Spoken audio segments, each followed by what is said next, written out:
Hey gang, Voltie here. Welcome back to the classroom, and today we're going to be talking about something that's decently important, especially with the growth that the Highlander community has been seeing, and that is the reserve list and the accessibility rule and how you build an 8-point deck.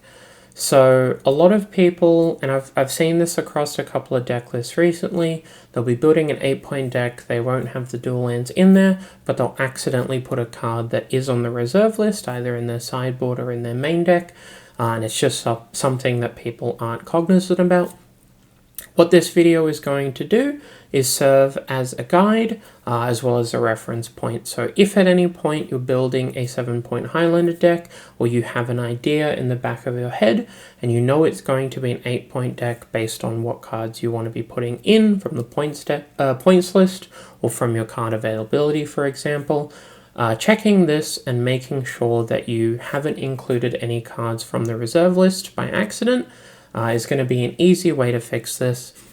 Additionally, if you have any friends who are getting into the format, this is another reference point for that as well, so they can make sure that they don't tinker and think about a deck or a strategy that isn't going to work because of a card that is on the reserve list.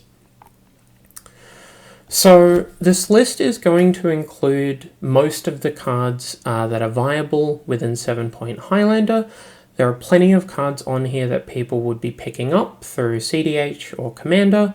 There are lots of cards here that were staples or very playable in Legacy. And while you may or may not have dual lands in those Legacy decks, or you might not have access to those anymore, it's very possible that you might have picked up some of the bits and pieces, and they may be on the reserve list and therefore make your deck illegal. A lot of the cards on this list as well are Vintage Cube staples. They're cards that you'll be seeing a lot if you play the Vintage Cube around Christmas time or whenever it's up, and making sure that people are aware that some of these very popular and very visible cards are actually on the reserve list as well.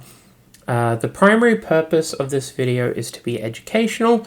There are lots of cards that are going to be obvious on this list, but when you look at the prices of reserve list cards, it's not intuitive. There are plenty of cards that are on the reserve list that are just cheap or relatively easy to get. They might have printings that don't actually affect the reserve list rule, and so you might think quite easily that they aren't on the reserve list and they're going to have a reprint at some time in the future. There's also a lot of cards on here that are actually very niche, and for that they might also be cheap. And so the fact that the reserve list is kind of a really hard bit of information to pass, there's a lot of random cards on there that just aren't playable in any format, and looking through the whole list to determine whether or not something is legal within an 8-point deck is not something that's easy to do.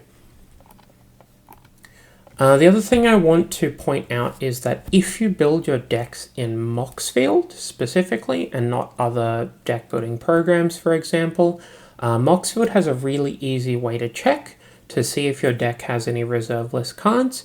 If you go to the highlighter symbol in the top right, which I've pointed out here, and you type is:"reserved into the Scryfall search, it'll automatically highlight any cards in the deck that you currently have built. It'll highlight any of the cards that are reserved, and that way you can make sure that if something, is a little bit weird and you're not 100% certain, you can just check that way. From here on out, the reserve list isn't going to be changing anytime soon, and so these resources and these mechanisms that we have built in to deck list builders, for example, should remain sufficient for the future. So let's get things started with the obvious. So the main reason that the accessibility rule exists in the format is so that people don't have to fork out multiple thousands of dollars for dual lands. So if at all you're very, very new to the format and you're unsure of why a red-white deck isn't playing a plateau, it's probably because they have 8 points, and the owner of the deck or the pilot of the deck doesn't want to put a plateau in the deck.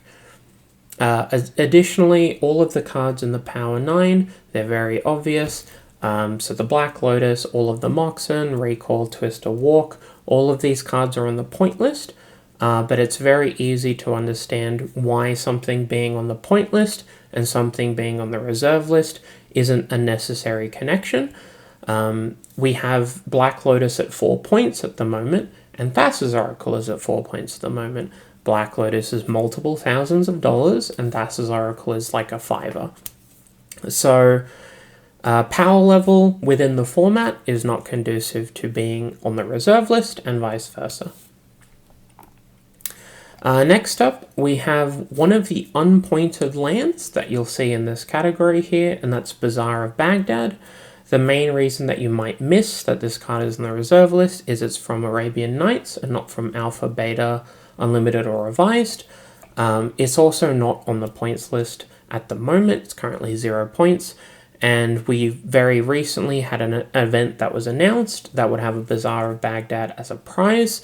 And obviously, a lot of the cards that you'll receive as prizes, if you happen to win a Highlander event, they're going to be on the reserve list. Not all of them, notably, so it's something to keep in mind there, especially for smaller events.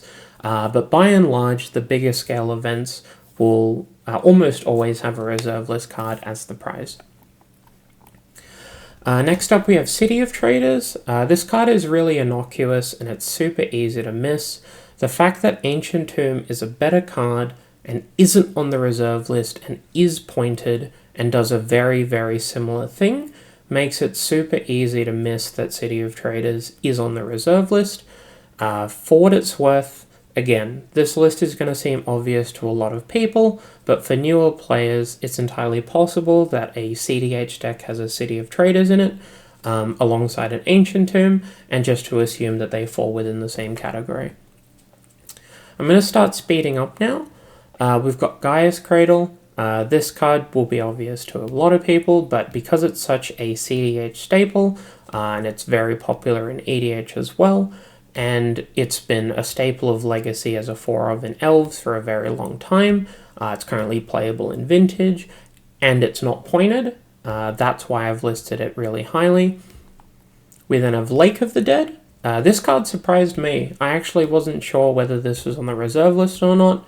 I was fairly confident that it was, but I needed to check and do the Scryfall search to actually find this out. It's not a very popular card and you're not going to see it very often. However, building some kind of mono black midrange or mono black control deck is one of the entry points of the format, and Lake of the Dead is a pretty common inclusion in mono black commander decks. Next up, we have Library, a very recent event. The RC7 side event gave away a library. Cards on the reserve list, very, very good. Theoretically easy to miss, but I wanted to include everything that you could feasibly put into a Highlander deck that was on the reserve list, just for completion's sake. Mishra's Workshop, another pointed card. Due to the nature of Mishra's Workshop being a 4-of in Vintage and a 1-of in Highlander, it's actually a lot easier to borrow a Workshop than you might think. But in saying that, you cannot play this in an 8-point deck, so keep that in mind. Tabernacle. This is a very common lands card. Most lands decks are not 8 points, so it's not something you see very often. But if you were to do a Scryfall search and you were building a control deck, Tabernacle would actually be a very potent card to put in your sideboard. Unfortunately, it's on the RL. Then we have Tolarian Academy. This card is currently pointed, and it's a very playable card alongside cards like Signal Pest and Ornithopter, which cost cents. So it's very easy to think that this card might be viable in terms of building an 8-point affinity deck. Unfortunately, isn't going to get reprinted anytime soon. Lastly, Volrath Stronghold. A couple of years back, I tried to build a deck when the accessibility rule was coming out, and I forgot this card was on the reserve list. It's really innocuous, it's not even super powerful, it's just kind of cool. Unfortunately, you can't play this in 8-point decks either. I believe this is the last land, but it's Yavimaya Hollow. This is a pretty common commander card, I've seen it a lot, and if you were to play something like Infect, as your first 8-point deck, it's possible you might have a copy of this and want to put it in your deck. Unfortunately, on the reserve list.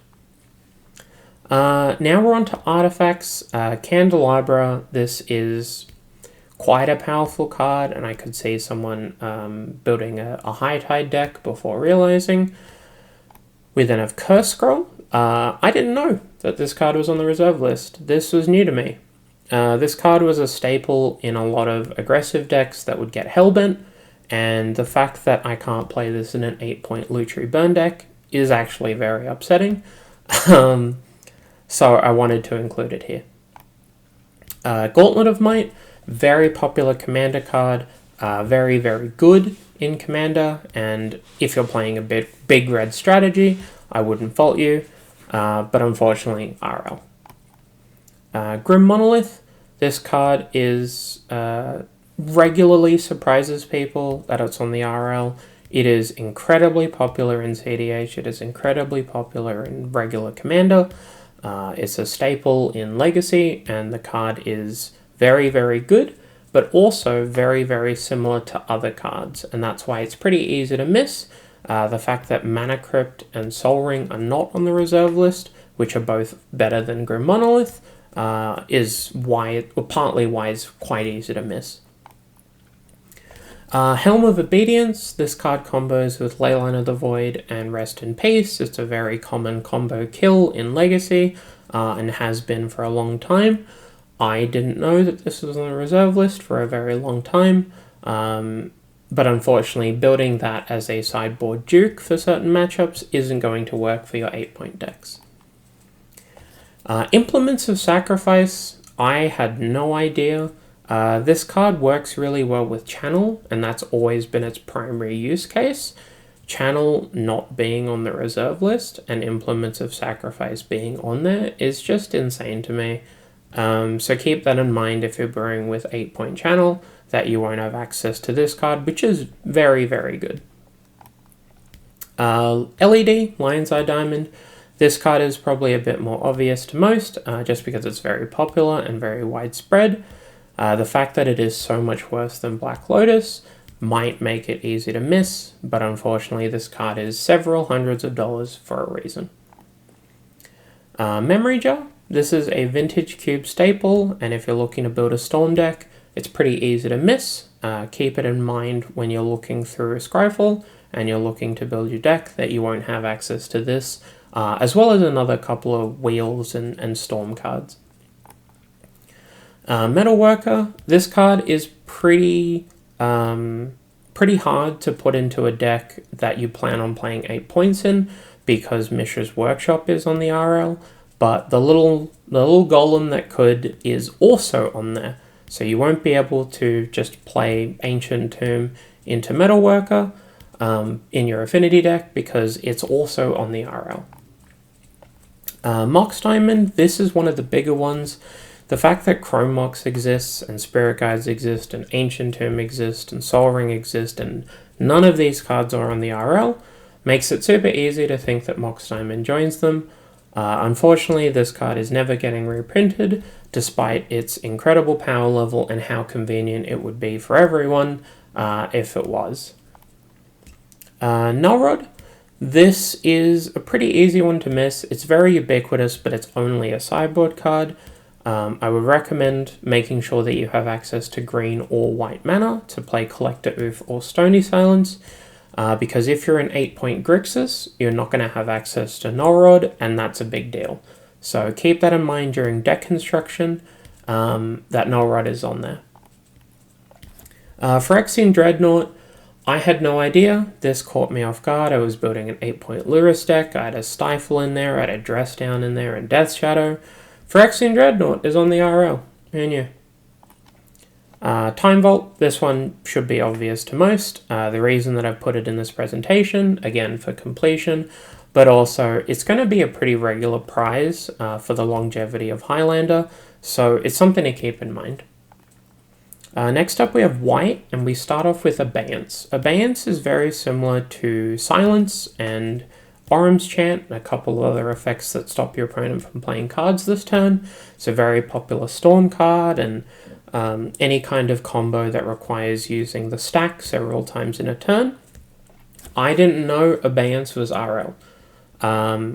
I found this out when I was building a Storm deck, and I wanted to splash white for Silence and Orym's Chant and Abeyance, and this is one of the better versions of those effects, and missing out on that it's pretty sad. I'll keep it at that. Academy Rector. This card has been a legacy card for a while. The fact that it cheats out an enchantment got better and better over the course of the years until eventually we hit Omniscience, and suddenly it was easy mode. Academy Rector is on the RL, so you're going to have to cut a point and work out where you can find a Tundra. Humility. This card makes me sad. I'm really upset that this card is on the RL because it's so sweet. But again, what are you going to do? There are going to be quite a lot of white enchantments coming up. We also have Moat. This one's a bit more obvious just because it's from Legends and no one's ever got one. Replenish. So there are a couple of other effects that do something similar. We have Open the Vaults and Faith's Fetters and Second Sunrise, which work with eggs, for example. There was a Replenish deck in Legacy very briefly using Shark Typhoon and Lay Claim. Unfortunately, not viable. Chronotog. I had no idea this was on the reserve list. The reason that I put this in here is because there was a couple of people talking about using this with the One Ring. You get protection from everything, you skip the rest of your turns, and your opponent decks out. Unfortunately, you won't be able to do this in 8 points, but I think it's a really cool card, and that synergy is kind of cool. It also works with things like Stasis, and a couple of other things. So Stasis plus a way for your opponent's permanents to come into play tapped. Very, very old school deck. Copy Artifact. This is clone for artifacts on the reserve list. Really sad. Donate. We have Harmless Offering, which is 2 and a red for the same effect. Donate is the original one, and I was surprised that this was on the RL. So there you go. Dream Halls. This card is the original version of Omniscience in terms of a big dumb enchantment that lets you cast spells for free. The fact that this is on the RL as well as Academy Rector has left a lot of my decks on the cutting room floor. Gilded Drake, this is a pretty common CDH card and commander card, which is why I wanted to list it here. It's a very, very potent sideboard card for certain show and tell type strategies and reanimator strategies, but unfortunately not going to be able to play that with the 8-point rule. Intuition, this is a pointed card. Thankfully, this card usually works with Underworld Breach, Lion's Eye Diamond, and Savine's Reclamation, and LED is also on the RL, so it's quite easy to remember that both of them are on there. Time Spiral, this card's really sweet, it's really cool, you can't play it with High Tide, I'm sorry. Treachery, this is a Vintage Cube staple. It's a really, really cool sideboard card for any kind of grindy deck that happens to be in blue. Unfortunately, not viable. Transmute Artifact, this is Tinker at Home, and I forgot that this was on the RL, so there's a decent chance some of you did too.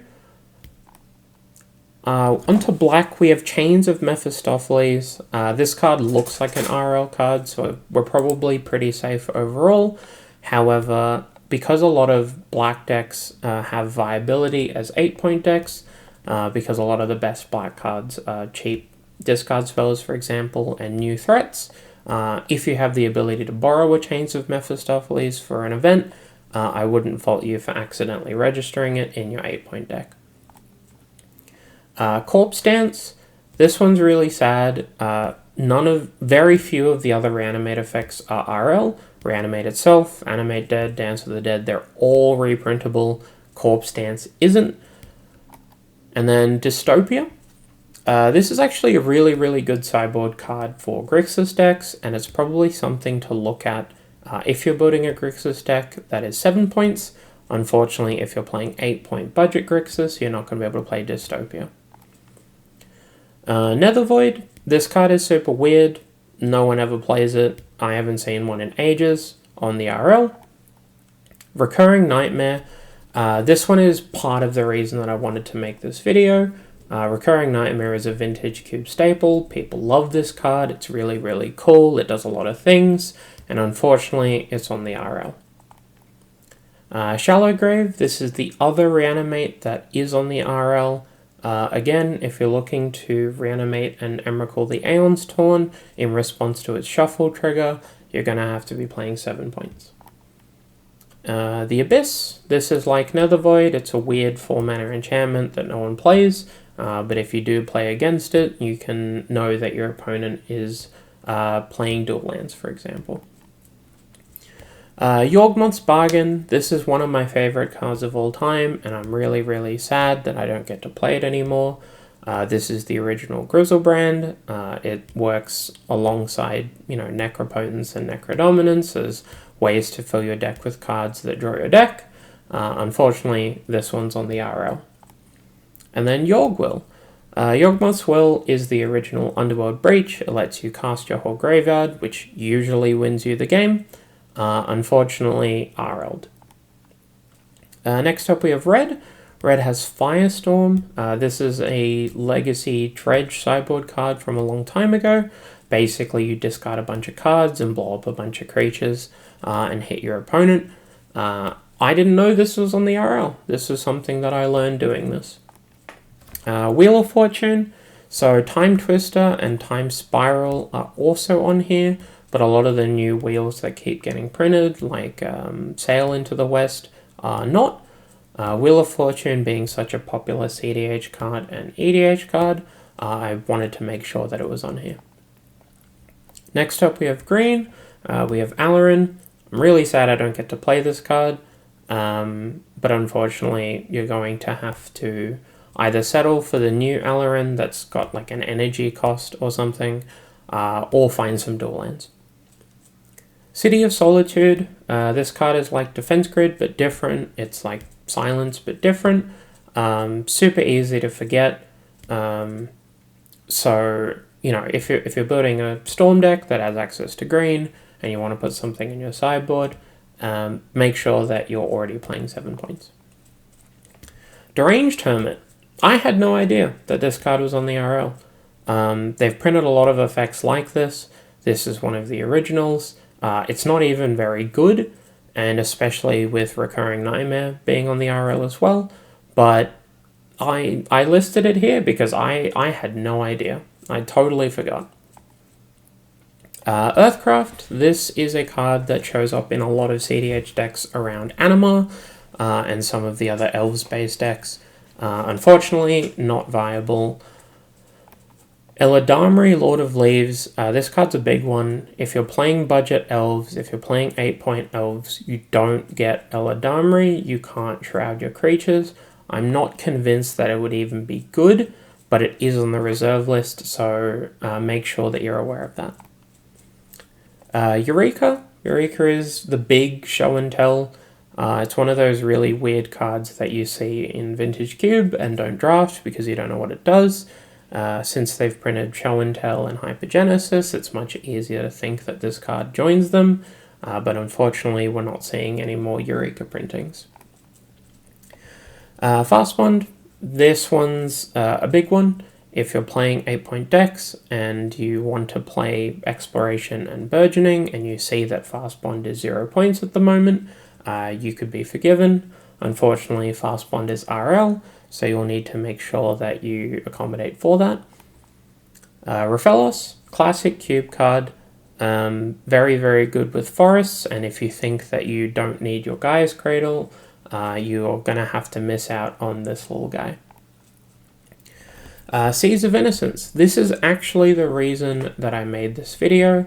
Across the last event, there were 3 separate 8-point decks that all had Seeds of Innocence in the sideboard.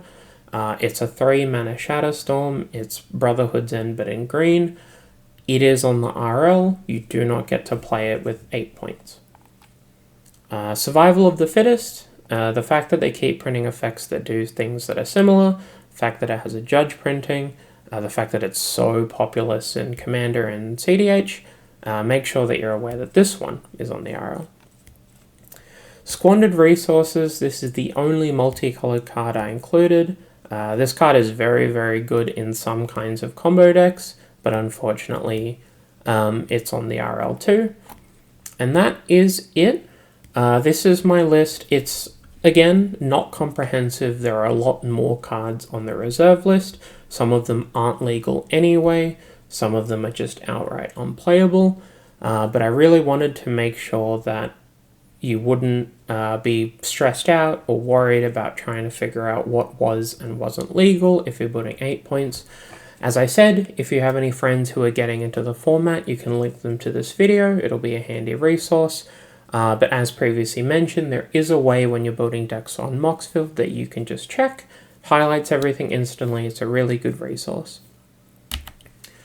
This video is brought to you with the help and support of my lovely patrons and donors who you can see up here on screen. Without them, very little of this would be possible. If you do watch this video on YouTube, please consider subscribing. It helps out the channel a ton, and it doesn't cost you anything. You'll be notified of upcoming videos and you can make sure you don't miss anything. But otherwise, that's it from me, and have a good one.